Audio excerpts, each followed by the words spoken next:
तो साथियों नमस्कार, जय हिंद और जय भारत। दोस्तों आज की वीडियो बहुत ही गजब की है क्योंकि कई महत्वपूर्ण चीज़ें मैं आपको बताऊंगा आज की इस वीडियो में। और सबसे मुख्य बात, जो ये फैसला आया है, जो ये जजमेंट आया है आर्मर्ड फोर्सेस ट्राइब्यूनल की तरफ से, बिल्कुल अभी लेटेस्ट जनवरी महीने का जजमेंट है। और इसमें जो लोग परमानेंट नेचर की डिसेबिलिटी में कैटेगरी कर दिए गए थे और परमानेंट नेचर की डिसेबिलिटी में डिस्चार्ज चले गए थे, उनकी जो डिसेबिलिटी है उसको लेकर के जो कोर्ट है उसने बहुत ही महत्वपूर्ण जजमेंट दिया है कि डिसेबिलिटी यदि परमानेंट नेचर की एक बार डिसाइड हो गई, उसके बाद क्या रीसर्वे मेडिकल बोर्ड पीरियोडिकली उस डिसेबिलिटी की रीअसेसमेंट कर सकता है या नहीं, उसके ऊपर भी कोर्ट ने गजब का आदेश दिया। पूरा जजमेंट आपको दिखाऊंगा मैं। और पहले डिसेबिलिटी पेंशन सैंक्शन होती थी भाई, सन 90 की बात करें, 1990s की, 1980s की, 1970s की बात करें, तो जब बंदा डिस्चार्ज जाता था तो यदि वो लो मेडिकल कैटेगरी में डिस्चार्ज जाता था तो उसका जो डिसेबिलिटी पेंशन था वो पहले 4-5 साल के लिए सैंक्शन कर देते थे या 2 साल के लिए सैंक्शन कर देते थे। उसके बाद फिर उसका रीसर्वे मेडिकल बोर्ड होता था, उसमें फिर उसका दोबारा से डिसाइड किया जाता था कि उसको डिसेबिलिटी पेंशन देनी है या नहीं देनी है, परसेंटेज उसकी एसेस की जाती थी। तो ऐसा ही एक केस सामने आया कि भाई एक पेंशनर लगभग 1980 का या 1990 का, मैं जजमेंट में दिखा दूंगा, वो डिस्चार्ज हुआ। पहले 5 साल तक उसको डिसेबिलिटी पेंशन दी गई, फिर 5 साल के बाद उसका रीअसेसमेंट मेडिकल बोर्ड हुआ, रीसर्वे मेडिकल बोर्ड हुआ, फिर उसके बाद उसको 2 साल के लिए डिसेबिलिटी पेंशन दी गई, 2 साल के बाद उसका रीसर्वे मेडिकल बोर्ड फिर हुआ और उसमें उसका जो परसेंटेज था उसका डिसेबिलिटी का वो निल फॉर लाइफ कर दिया और उसके बाद उसका डिसेबिलिटी पेंशन बंद कर दिया। उसके बाद फिर उसने कई लेटर लिखे, चिट्ठियां लिखी, जब कोई उसके फेवर में चीज निकल के नहीं आई तब उसने एएफटी का रुख किया और एएफटी ने अपने जजमेंट में बहुत ही महत्वपूर्ण चीजें ऑब्जर्व की और उस पूर्व सैनिक को एक बड़ी राहत दी। तो चलिए सीधा मैं आपको ले चलता हूं, क्या था मामला, किस तरह से उसकी डिसेबिलिटी पेंशन पहले शुरू हुई फिर बंद कर दी और उसके बाद कोर्ट में आकर के जब उसने अपनी ओरिजिनल एप्लीकेशन फाइल की तो क्या चीजें निकल के आई और किस तरीके से जजमेंट उसके फेवर में गया, वो सारा आपको अब मैं दिखाऊंगा। तो दोस्तों आप देख सकते हैं, सबसे पहले तो ये लेटेस्ट जजमेंट है, 2026 में दिया है, 6 जनवरी 2026 को, ठीक है। और आप देखेंगे यहाँ से ये ऑर्डर शुरू होता है। ये तो क्या क्या रिलीफ मांगा था वो चीज़ें हैं, ठीक है। क्या चीज़ मांग की गई है कि भाई मांग इसमें यही की गई है कि बंदा लो मेडिकल कैटेगरी था, किस चीज़ में, इरिटेबल बोवल सिंड्रोम में, ठीक है। और उसकी डिसेबिलिटी पेंशन पहले तो सैंक्शन हुई फिर बाद में बंद कर दी गई थी रीसर्वे मेडिकल बोर्ड में। उसके बाद उसने कई एप्लीकेशन लगाई लेकिन कोई फ़ायदा नहीं हुआ, तो फिर उसने ओरिजिनल एप्लीकेशन फाइल की।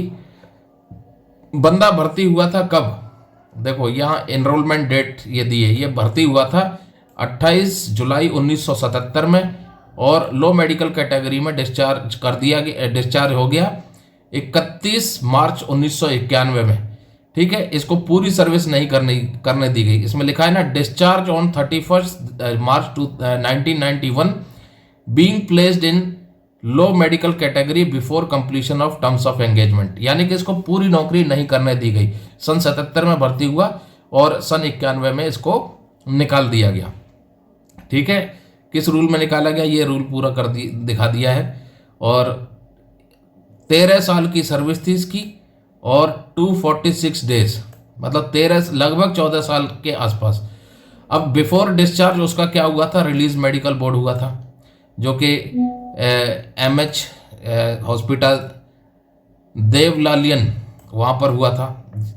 उसकी जो डिसेबिलिटी पाएगी वो इरिटेबल बोवल सिंड्रोम थी जो कि 20% थी 2 साल के लिए, एग्रावेटेड बाय सर्विस, ठीक है।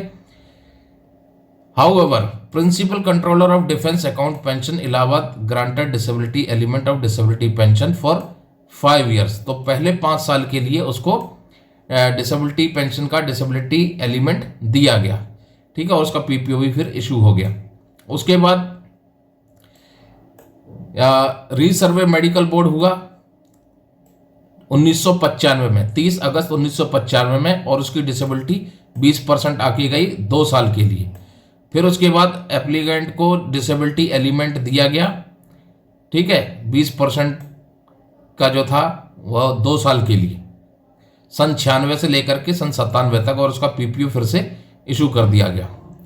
उसके बाद फर्दर पीरियोडिकल रिव्यू हुआ, ठीक है, किस चीज के लिए? Claim for disability pension of the applicant was rejected by principal controller of defence account pension Allahabad, ठीक है।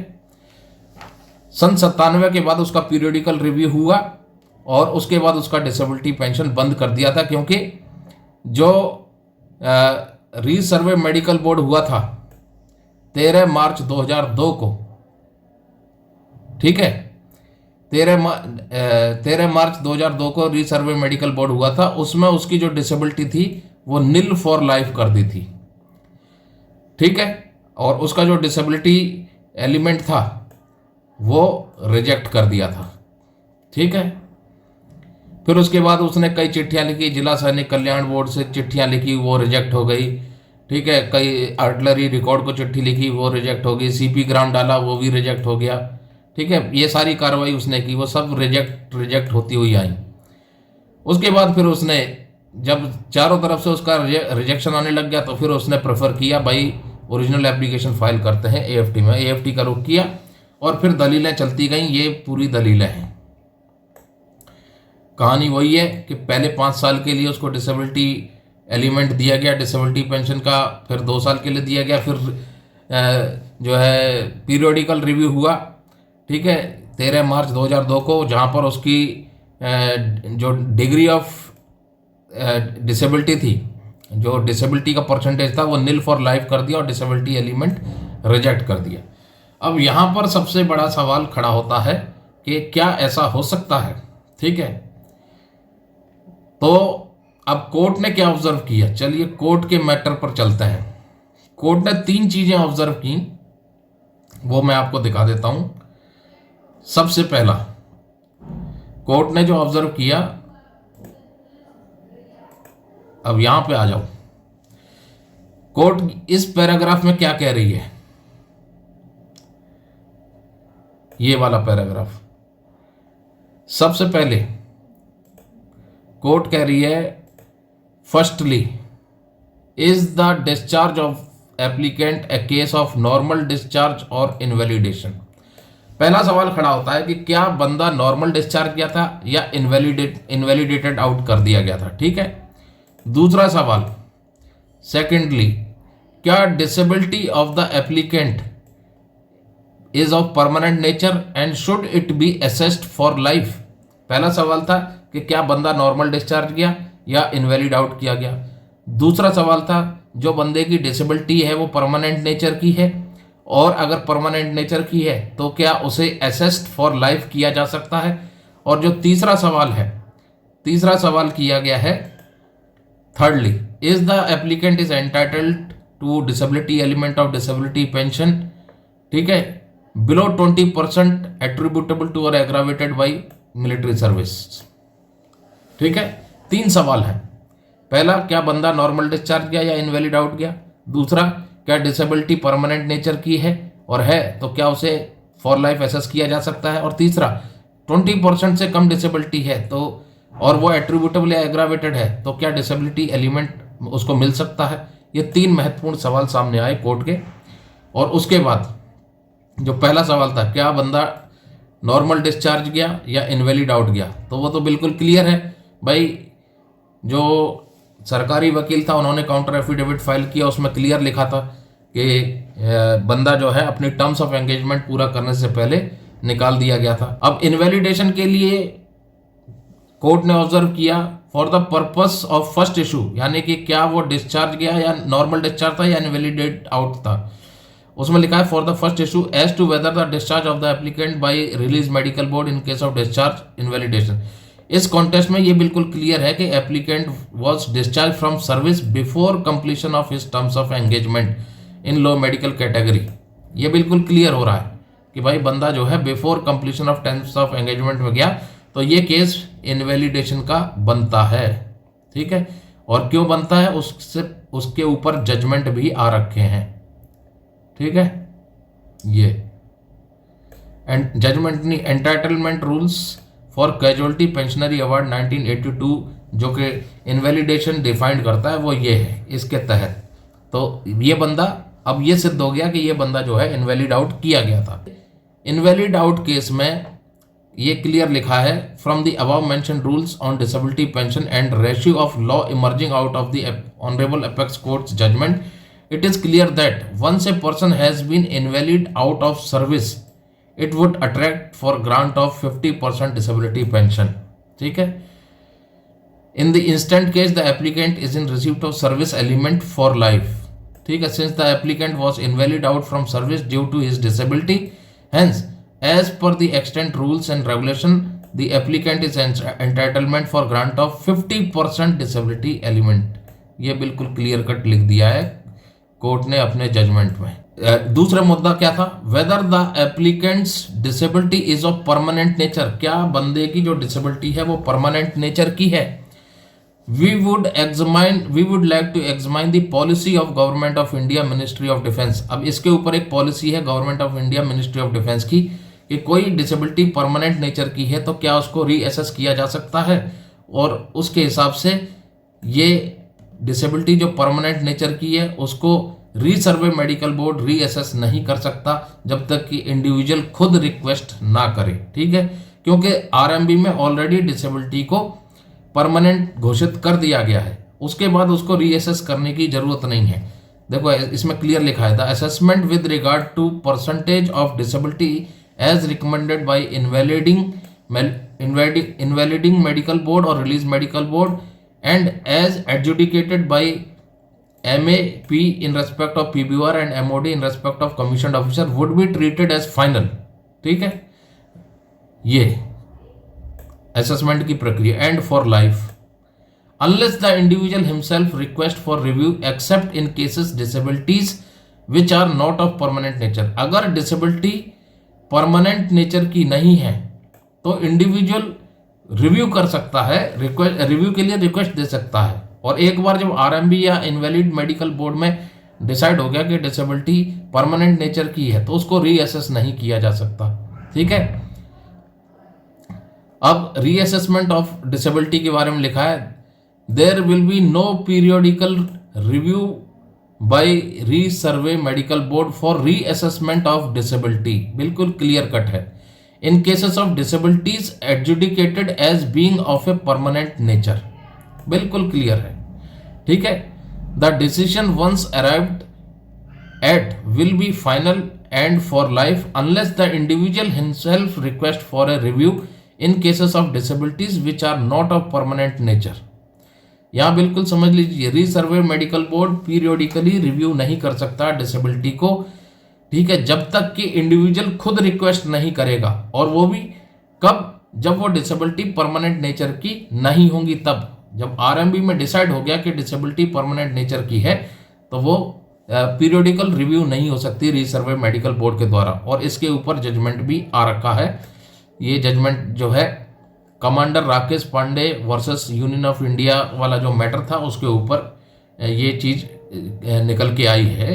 क्या है ये पूरा ये मामला उसमें दिया हुआ है। अब आगे कोर्ट क्या कह रही है, ऑन परयूजल ऑफ रिकॉर्ड, सभी रिकॉर्ड को परयूज करने के बाद कोर्ट ऑब्जर्व करती है कि आरएमबी का जो पेज नंबर 5 है जिसमें कि आरएमबी खुद एंडोर्स कर रहा है कि उसकी डिसेबिलिटी BEE परमानेंट थी। पहले के ज़माने में इसी तरह डिसेबिलिटी देते थे, आजकल P2 परमानेंट या A2 परमानेंट करते हैं, पहले होती थी BEE परमानेंट।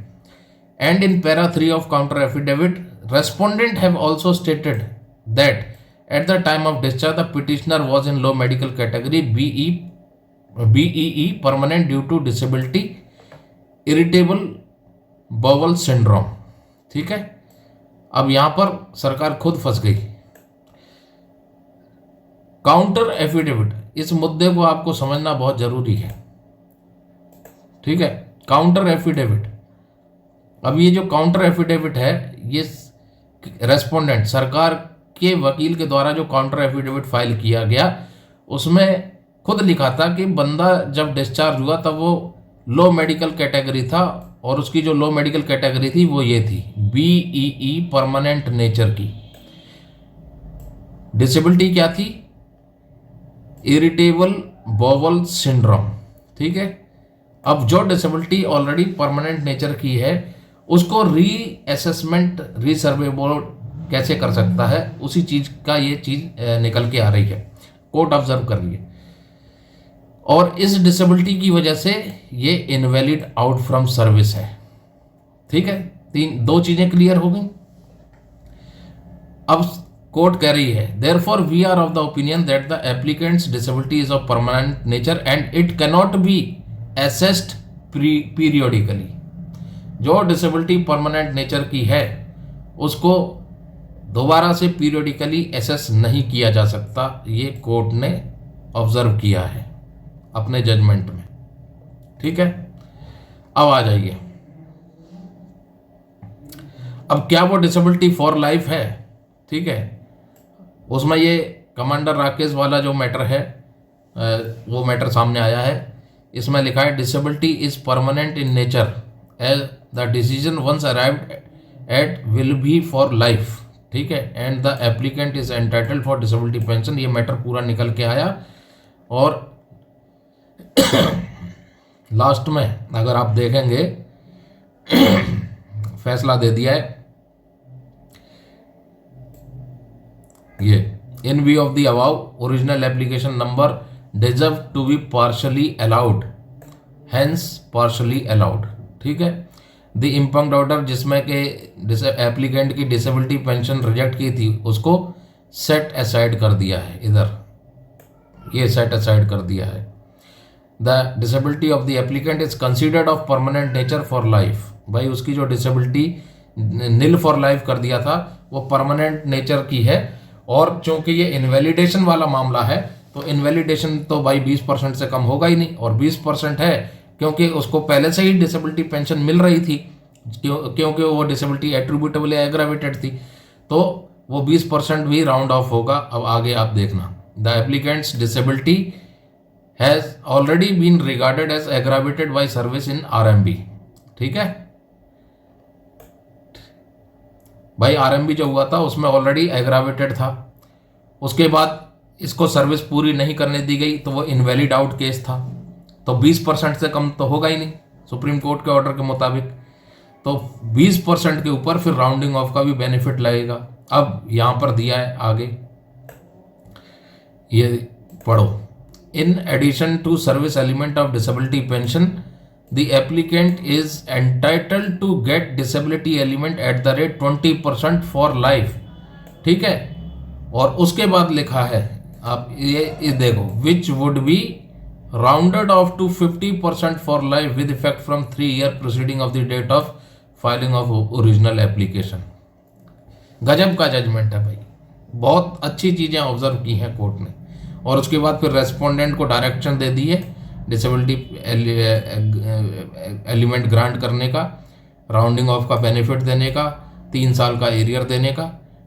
तो साथियों, उम्मीद करते हैं आज की ये वीडियो आपको पसंद आई होगी। वीडियो थोड़ी लंबी हो गई क्योंकि जजमेंट कुछ ऐसा था, बहुत ही महत्वपूर्ण जजमेंट था, और इस जजमेंट को जारी करने से पहले कोर्ट ने बहुत छानबीन की होगी, कई दलीलें सुनी होंगी, और अंत में उस पूर्व सैनिक के फेवर में ये फैसला दिया गया कि 3 महत्वपूर्ण सवाल थे। पहला सवाल था कि बंदा जो डिस्चार्ज हुआ, क्या उसका नॉर्मल डिस्चार्ज था या इनवैलिड आउट मामला था।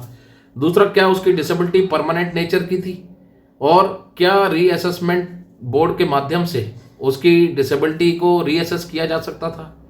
ठीक है, और फिर उसके बाद क्या अगर 20% से कम डिसेबिलिटी है और वो एट्रीब्यूटेबल या एग्रावेटेड है, तो क्या उसको डिसेबिलिटी एलिमेंट लागू है। तो इन तीनों चीज़ों का जो है सारांश निकाला, इसके ऊपर रिसर्च किया कोर्ट ने, और दलीलें और फैक्ट्स सुनने के बाद, समझने के बाद फिर ये फैसला दिया। भाई RMB ने डिसाइड कर दिया कि जो डिसेबिलिटी है वो परमानेंट नेचर की है, तो रीसर्वे मेडिकल बोर्ड उसको पीरियोडिकली रीअसेस नहीं कर सकता। वो चीज़ एक साफ कर दी। दूसरा, अगर वो अपना टर्म्स ऑफ एंगेजमेंट पूरा करने नहीं दिया गया, उसको पहले ही निकाल दिया गया, तो वो इनवैलिड आउट केस है। और इनवैलिड आउट केस जो है वो 50% डिसेबिलिटी पेंशन ग्रांट करने का मामला है। तो इसलिए जो रीसर्वे मेडिकल बोर्ड ने उसका डिसेबिलिटी निल फॉर लाइफ किया था, वो गलत किया था, क्योंकि according to law settled by the courts ये बिल्कुल क्लियर हो गया है कि इनवैलिड आउट केस जो है वो 20% से कम नहीं होगा।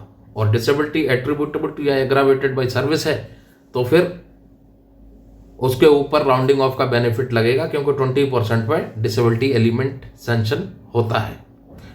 तो उम्मीद करते हैं दोस्तों आपको आज की ये जानकारी अच्छी लगी होगी।